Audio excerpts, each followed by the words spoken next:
नाशिक जिल्ह्यातील कळवण या ठिकाणी शबरी घरकुल योजनेच्या अंमलबजावणीसाठी गेल्या 8 दिवसांपासून प्रशासकीय इमारतीसमोर DYFI संघटनेच्या नेतृत्वाखाली आदिवासी बांधवांनी सुरू केलेल्या उपोषणाला पाठिंबा देण्यासाठी आणि विविध प्रलंबित मागण्यांसाठी किसान सभेच्या कार्यकर्त्यांनी कोल्हापूर फाट्यावर रास्ता रोको आंदोलन केले आहे। शेकडो आदिवासी बांधव या आंदोलनात सहभागी झाले होते। सुमारे 3 तासांपेक्षा अधिक काळ रास्ता रोको आंदोलनामुळे दुतर्फा वाहनांच्या रांगा लागल्या होत्या। यामुळे प्रशासनाला खडबडून जाग आली आणि आदिवासींच्या प्रश्नांवर लवकरात लवकर मार्ग काढण्याचे आश्वासन दिल्यानंतर आंदोलन मागे घेण्यात आले। दरम्यान मागण्या मान्य न झाल्यास यापुढे तीव्र आंदोलन छेडण्याचा इशारा यावेळी आंदोलकांनी दिला आहे।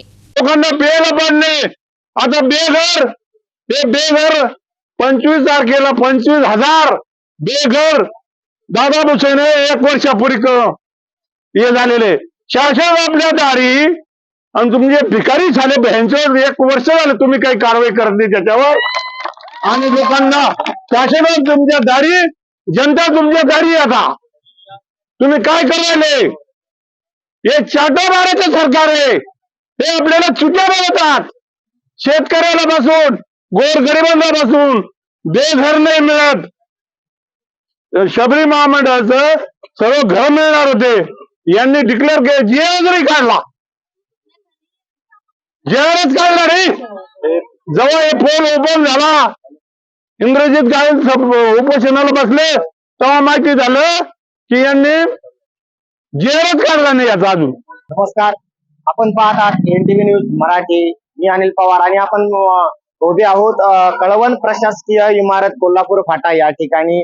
आपण बघू शकतो या ठिकाणी गेल्या 6 ते 7 दिवसापासून DYFI चं शबरी घरकुलांसाठी मोठं जन आंदोलन या ठिकाणी चालू आहे आणि तेच आंदोलन मार्क्सवादी कम्युनिस्ट पक्षाचे DYFI चे जिल्हाध्यक्ष इंद्रजित गावित यांच्या मार्गदर्शनानुसार हा जो काही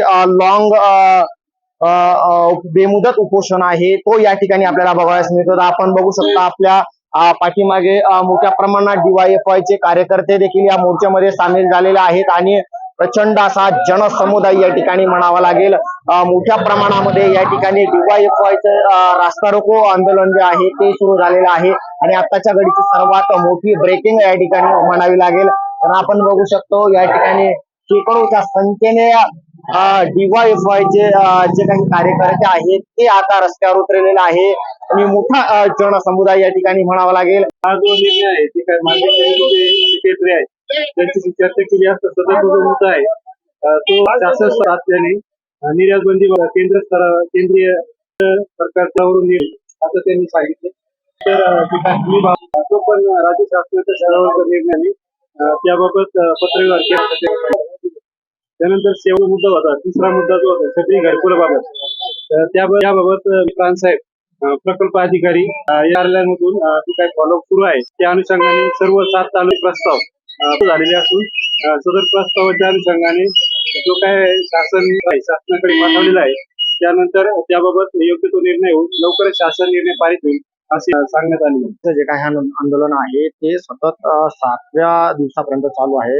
अद्याप प्रशासनाने कुठल्याही प्रकारची दखल घेतली गेली नाही। विविध आदिवासी संघटनांकडून या DYFI च्या आंदोलनाला पाठिंबा दिला जात आहे। आपण देखील आदिवासी बचाव अभियानाचे जिल्हाध्यक्ष आहात, काय सांगणार? शबरी घरकुल संदर्भात अनेक लाभार्थ्यांचे जे काही प्रश्न आहेत ते या ठिकाणी पेंडिंग आहेत, या संदर्भात आपली भूमिका काय? नक्कीच DYFI ने सलग 1 आठवडाभर जो आंदोलन चालू केलं आणि त्याचं वैयक्तिक काय ह्याच्यात ते सर्वसाधारण जनतेचा प्रश्न आहे। आणि मला हेही पैसे सांगायचे की तुम्ही 25 जूनला जेव्हा ह्या भागाच्या खासदार मंत्री स्वतःहून सांगतात की आम्ही 25,000 घरकुलं नाशिक विभागासाठी, नाशिक जिल्ह्यासाठी देत आहोत, आजपर्यंत तुम्ही जर सगळं बघितलं तर 7-7.5 हजारच्या पुढे अर्ज नाही, त्यातही तुम्ही निम्म पात्र करताय।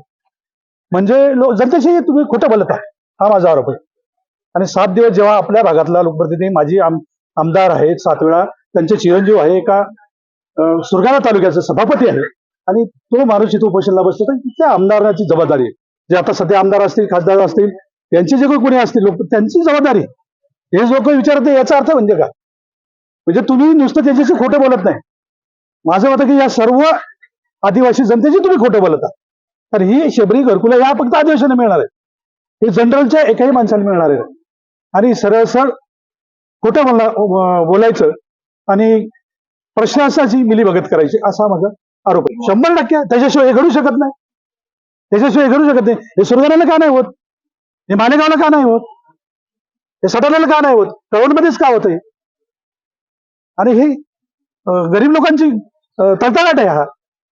त्याच्यामुळे हे जे काही चाललंय ते बंद झालं पाहिजे, नंतर मोठं आंदोलन. प्रतिनिधी अनिल पवार, NTV न्यूज मराठी, कळवण, नाशिक.